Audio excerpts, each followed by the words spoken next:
నమస్తే, welcome to BCN news. నేను విజయలక్ష్మి. ముందుగా ముఖ్యాంశాలు.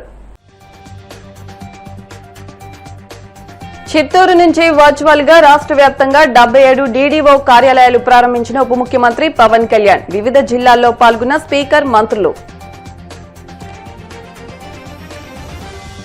కార్యకర్తల కష్టం, త్యాగాల వల్లే కూటమి అధికారంలోకి వచ్చిందన్న మంత్రి నారా లోకేష్. చట్టబద్దమైన పనుల కోసం వచ్చే కార్యకర్తలను అధికారులు గౌరవించాలని సూచన.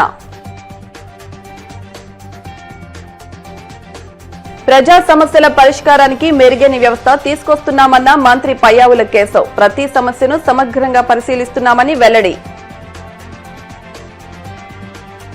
ఎనర్జీ సెక్టార్లో 40% MOUలు జరిగాయన్న మంత్రి TG Bharat. Speed of doing business తో ముందుకు వెళ్తున్నట్లు స్పష్టీకరణ.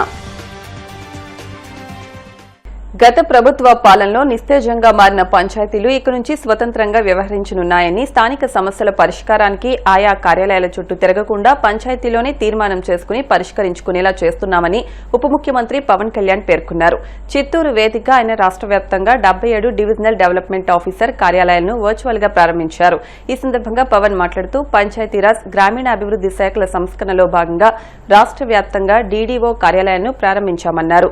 DDO వ్యవస్థతో పౌర సేవలు విస్తృతమవుతాయని, క్షేత్రస్థాయిలో అభివృద్ది, సంక్షేమ పథకాల పర్యవేక్షణకు వీలుంటుందని ఆయన తెలియజేశారు. శాఖ చేపట్టిన తర్వాత it's instrumental back bone of the entire state administration. 70% మనది గ్రామాలతో ఉన్న రాష్ట్రం ఉంది. అందుకని దీనికి మేము ఎంత బెస్ట్ చేయగలం, ఎంత బాగా చేయగలం దాని మీదే మనసు ఉండేది.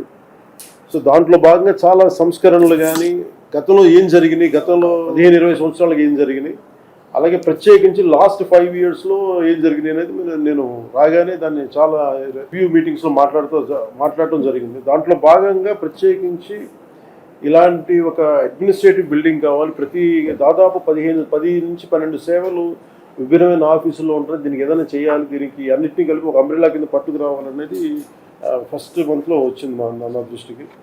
ఆ రోజు నుంచి పేషీ అధికారులందరితో కూర్చొని మాట్లాడి, ప్రిన్సిపల్ సెక్రటరీ గారితో మాట్లాడి, కమిషనర్ గారితో మాట్లాడి ప్రతిసారి దాన్ని చాలాసార్లు రివ్యూ చేస్తూ ఇక్కడ దాకా పట్టుకొచ్చాం.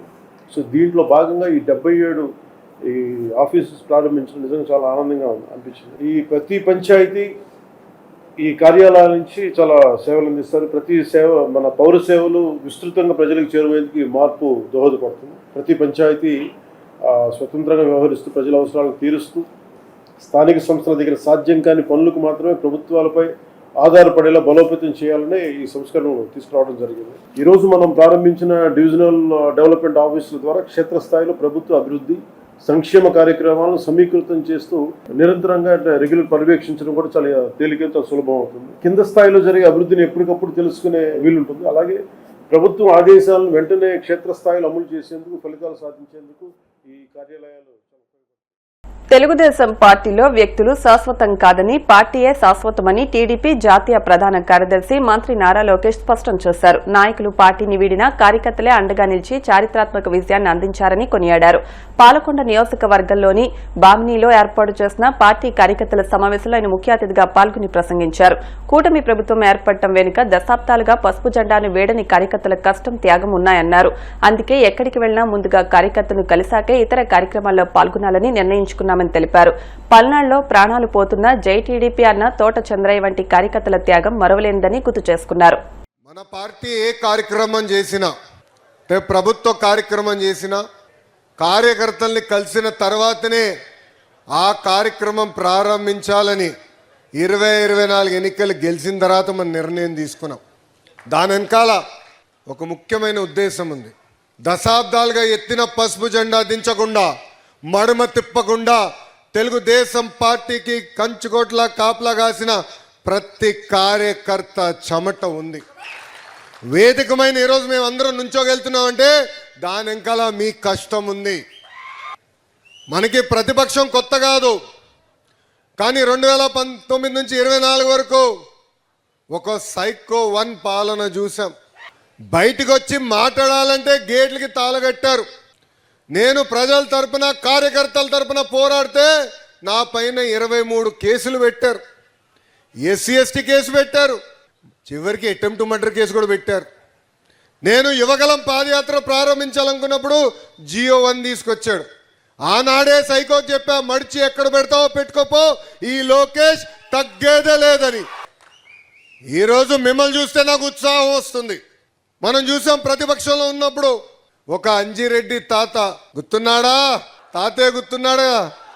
ఆయన నామినేషన్ పత్రాలు లాగాలనుకుంటే తొడగొట్టి మీసం తిప్పి రా రా రా అన్నాడు.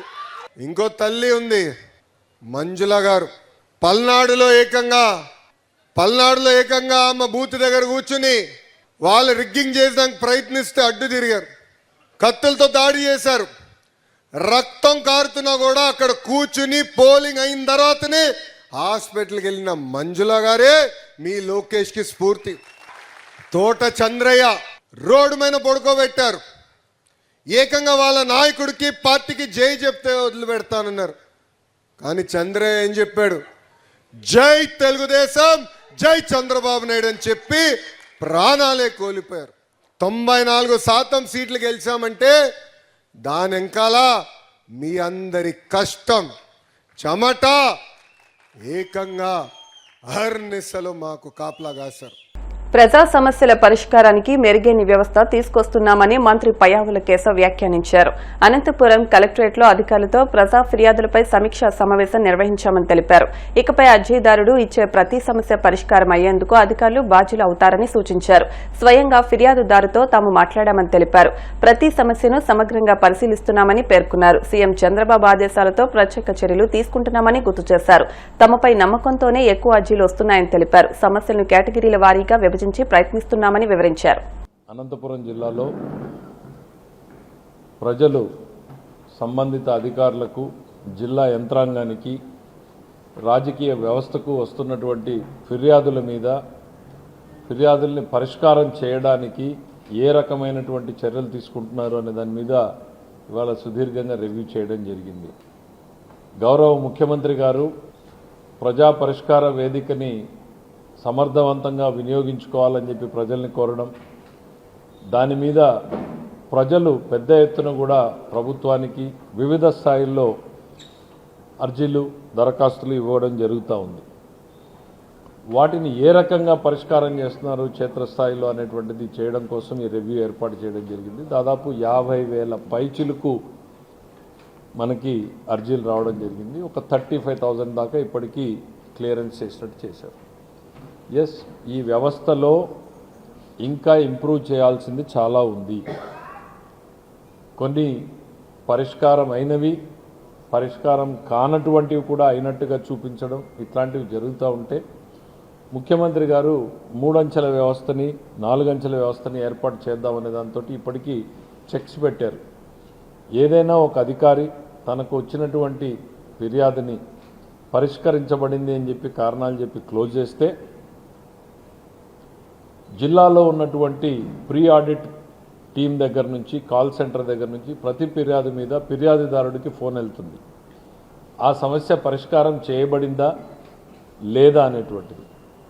ఆ సమస్య పరిష్కారం చేయబడలేదు అనంటే దాన్ని తిరిగి అదే పరిష్కారాన్ని ఓపెన్ చేసి ఆ అధికారికి కూడా దాన్ని ఫార్వర్డ్ చేయడం జరుగుతుంది.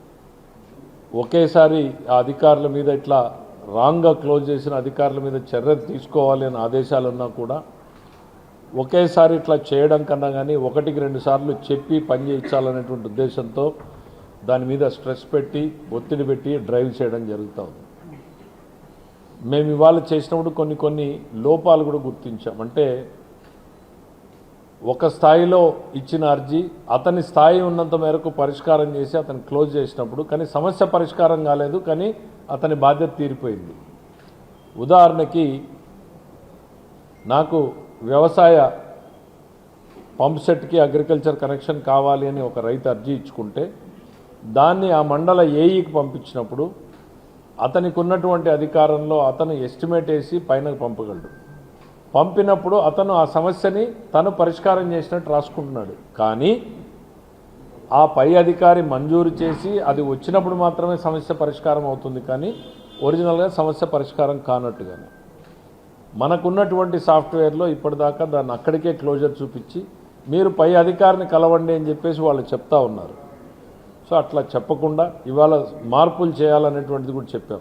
ఆ ఏఈనే డిఈకి అప్లికేషన్ పంపించేటట్టు. సో ఒక ఫిర్యాదుదారుడికి ఖచ్చితంగా ఒక రెస్పాన్సిబుల్ పర్సన్ ఫిక్స్ అవుతాడు. ఇప్పుడు ఏఈ పని చేసేసాడు కాబట్టి నా పని అయిపోయింది అంటాడు, ఇప్పటితో అయిపోతుంది. నాకు డిఈకి రాలేదు కాబట్టి ఆయన్ని బాధ్యుడిని చేయలేము. సో ఈ సమస్య లేకుండా డిఈకి పోతే డిఈని బాధ్యుడిని చేసినట్టు. సో సాధ్యం ఉన్నంత మేరకు సమస్యని పరిష్కారం చేయాలి అనేటువంటి దాని మీద పోయాం. ఎనర్జీ సెక్టార్లో 40% ఎంఓయూలు జరిగాయని మంత్రి టీసీ భరత్ వ్యాఖ్యానించారు. ఎంఓయూలు ఫాలోఅప్ కు రివ్యూ జరిగిందని తెలిపారు. పోర్టల్లో ఎంఓయూలు అప్లోడ్ చేశామని, ఇవి ఏ స్థాయిలో ఉన్నాయో ఎప్పటికప్పుడు తెలిసేలా ఏర్పాట్లు చేశామని పేర్కొన్నారు. వరల్డ్ ఎకనామిక్ ఫోరానికి వెళ్లేలోపు వీలైనన్ని గ్రౌండ్ అయ్యేలా చూడాలని సీఎం చంద్రబాబు చెప్పారన్నారు. జనవరి 18వ తేదీలోగా గ్రౌండ్ చేయడం ద్వారా 1000 కోట్లు పెట్టుబడి ఏపీకి వస్తే వారికి ఓ ఆఫీసర్ ప్రత్యేకంగా ఫాలోఅప్ అవుతారని చెప్పుకొచ్చారు. స్పీడ్ ఆఫ్ డూయింగ్ బిజినెస్ తో తాము ముందుకెళ్తున్నామని తెలిపారు. మంత్రులు, పారిశ్రామికవేత్తలు, అధికారులతో వాట్సాప్ గ్రూప్ ఏర్పాటు చేసి ఎప్పటికప్పుడు పర్యవేక్షించేలా మంత్రి నారా లోకేష్ చర్యలు తీసుకున్నారని తెలిపారు. ఎస్ఐపిబికి ఈరోజు బ్రీఫింగ్ ఇవ్వడం జరిగింది. నేను వచ్చి ఎంఓయూస్ గురించి మనకు లాస్ట్ మంత్ జరిగిన పార్ట్నర్షిప్ సమ్మిట్ ఏ రకంగా తీసుకోపోతున్నాం దాని విషయంలో కొంత బ్రీఫింగ్ ఇవ్వదలుచుకున్నా. మనకి ఈ పార్ట్నర్షిప్ సమ్మిట్ ఏదైతే జరిగిందో అండి, నేను ఆఫ్టర్ పార్ట్నర్షిప్ సమ్మిట్ చాలా మందిని కలిసడం జరిగింది. వరల్డ్ ఎకనామిక్ ఫోరం ఏ రకంగా జరిగిందో ఆ రకంగా జరిగింది భరత్. మీ ఆంధ్రప్రదేశ్లో ఎక్కడ పోయినా అప్రిషియేట్ చేస్తున్నారు. బిజినెస్ పీపుల్ కానీ, ఫ్రెండ్స్ కానీ, అంటే ఇండస్ట్రీ ఫ్రెండ్స్ కానీ, దే ఆర్ సేయింగ్ అనమాట చాలా బాగా జరిగింది, ఎక్కడ పైన ఆంధ్రప్రదేశే వినిపిస్తూ ఉంది అని చెప్పి చెప్పడం జరిగింది.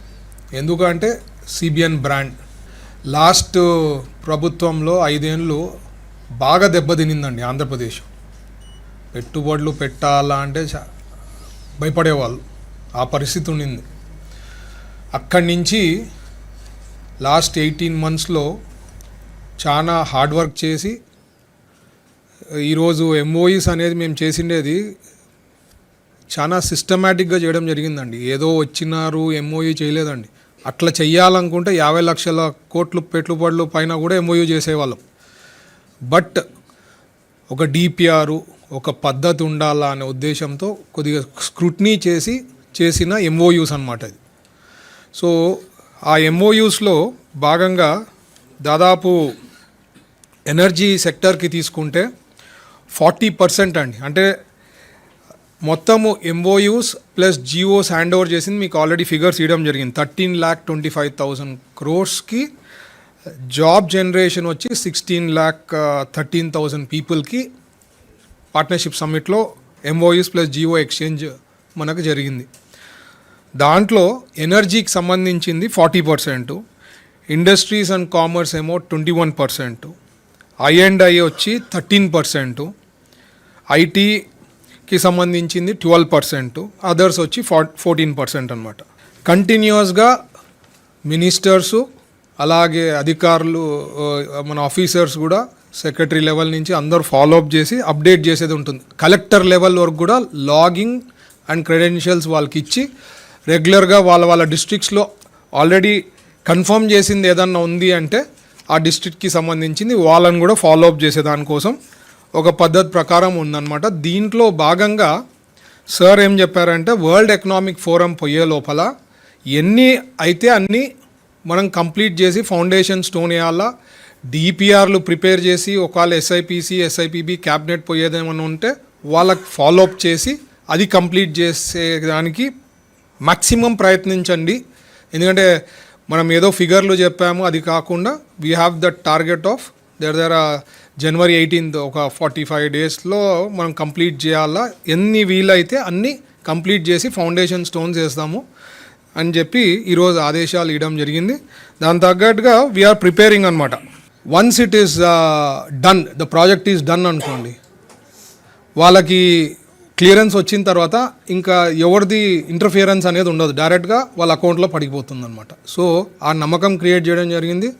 ఈవెన్ ఢిల్లీలో పీయూష్ గోయల్ గారు కూడా అన్ని స్టేట్స్ మీటింగ్ పెట్టినప్పుడు కూడా ఆయన కూడా ఇట్లా ఏపీ స్టేట్ గవర్నమెంట్ డిసైడ్ చేసింది one of the best way of giving incentives అని చెప్పి ఆయన కూడా చెప్పడం జరిగింది. ఇప్పుడు కాసేపు ప్రకటనలు.